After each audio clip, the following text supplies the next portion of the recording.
നമസ്കാരം.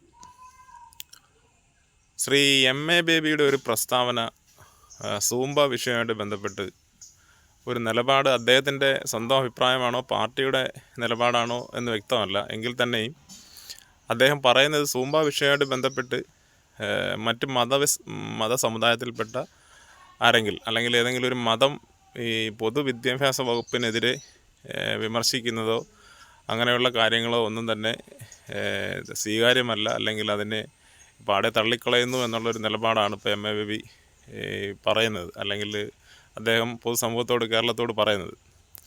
അപ്പോൾ ഇങ്ങനെ ഉണ്ടായിട്ടുള്ള ഒരു പ്രധാന കാരണമെന്ന് പറയുന്നത് മനസ്സിലാവും, അതൊരു രാഷ്ട്രീയ നിലപാട് തന്നെയാണ്. രണ്ട് കൂട്ടരെയും, അതായത് മുസ്ലിം വിഭാഗത്തിൽ നിന്നുള്ള രാഷ്ട്രീയ പാർട്ടിയായ മുസ്ലിം ലീഗും അതോടൊപ്പം തന്നെ CPM എന്ന് പറയുന്ന കേരളത്തിലെ നിലവിലെ ഭരണകൂടവും.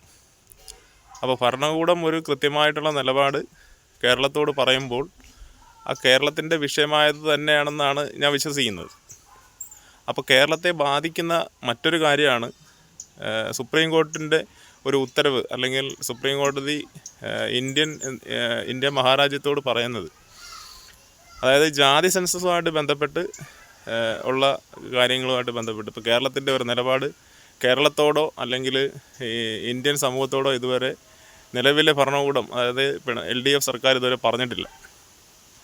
അപ്പോൾ ഈ ഒരു സൂംബ വിഷയമായിട്ട് ബന്ധപ്പെട്ട് ഒരു ദിവസത്തിനുള്ളിൽ തന്നെ ഈ ഒരു നിലപാട് വരികയും ജാതി സെൻസസുമായിട്ട് ബന്ധപ്പെട്ട് നമ്മുടെ NSSൻ്റെ നേതാവ് പറഞ്ഞിട്ടുള്ള നിലപാട് എന്താണെന്നും അദ്ദേഹം ജാതി സെൻസസിനെതിരെ എങ്ങനെയാണ് സമീപിക്കുന്നതെന്നും കേരളത്തിലെ സാമൂഹിക രാഷ്ട്രീയ മേഖലകളിലുള്ള എല്ലാവർക്കും ബോധ്യമാണ്. എം എ ബേബിക്കും അത് ബോധ്യമാണ്.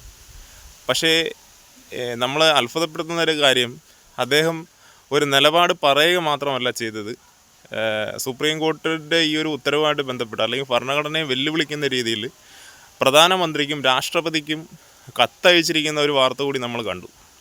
അപ്പോൾ ഇതൊന്നും തന്നെ എം എ ബേബിയോ അല്ലെങ്കിൽ CPMോ CPIക്കോ ഈ ഒരു വിഷയത്തെ സംബന്ധിച്ച് എന്തുകൊണ്ടാണ് ഒരു നിലപാട് പൊതുസമൂഹത്തോട് പറയാൻ കഴിയാത്തത്? അപ്പോൾ ഇതിനകത്ത് കൃത്യമായിട്ടുള്ള ഇരട്ടത്താപ്പുണ്ട് എന്നാണ്. ഇതൊരു ജനാധിപത്യ സമൂഹത്തിന് വേണ്ടി തന്നെയാണെന്ന് ഞാൻ വിശ്വസിക്കുന്നില്ല. മറിച്ച് നിലമ്പൂർ തെരഞ്ഞെടുപ്പുമായിട്ട് ബന്ധപ്പെട്ട് മുസ്ലിം ലീഗിന് കൊടുക്കുന്ന ഒരു ശിക്ഷ എന്നോണം മാത്രമാണ് എനിക്കിതിനെ കാണാൻ കഴിയുന്നത്. അതിനൊപ്പം തന്നെ സൂംബ എന്ന് പറയുന്ന ഈ ഒരു വ്യായാമം അല്ലെങ്കിൽ ഒരു വിനോദമായിട്ട് തന്നെയാണ്, നമുക്ക് അത്ര വലിയൊരു തീവ്ര മതത്തെ ഒരു ക്രൂശിക്കുന്ന രീതിയിലൊന്നും നമുക്ക് തോന്നിയിട്ടില്ല ഇതുവരെ. അപ്പോൾ ഇങ്ങനെയുള്ള ആധുനിക ചിന്തകൾ വളർത്തിക്കൊണ്ടുവരുന്നതിനൊപ്പം ഭരണഘടനാ മൂല്യങ്ങളെ കൂടി CPM ഉയർത്തി കാട്ടിക്കൊണ്ട് മാത്രമേ ആ പാർട്ടിക്ക് സ്വയം ജനാധിപത്യവൽക്കരിക്കാനും ജനാധിപത്യ ബോധമുള്ളൊരു പാർട്ടിയാണെന്നും കേരളത്തിലെ സമൂഹത്തോട് പറയാൻ കഴിയുകയുള്ളൂ.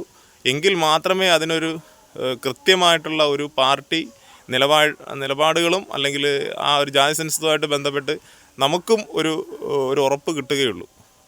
ഇത് പറയാനുള്ള സാഹചര്യം ഇത് തന്നെയാണ്. ഈ സൂംബ വിഷയമായിട്ട് ബന്ധപ്പെട്ട് തന്നെയാണ് നമ്മൾ ഈ ഒരു ആവശ്യം കൂടി CPMനോട് പറയുന്നത്, LDF സർക്കാരിനോട് പറയുന്നത്. നിങ്ങൾ കൃത്യമായിട്ട് ജാതി സെൻസസുമായിട്ട് ബന്ധപ്പെട്ടിട്ടുള്ള NSSനെതിരെ നിങ്ങൾക്ക് എന്താണ് പറയാനുള്ളത് എന്നുകൂടി വ്യക്തമാക്കുക.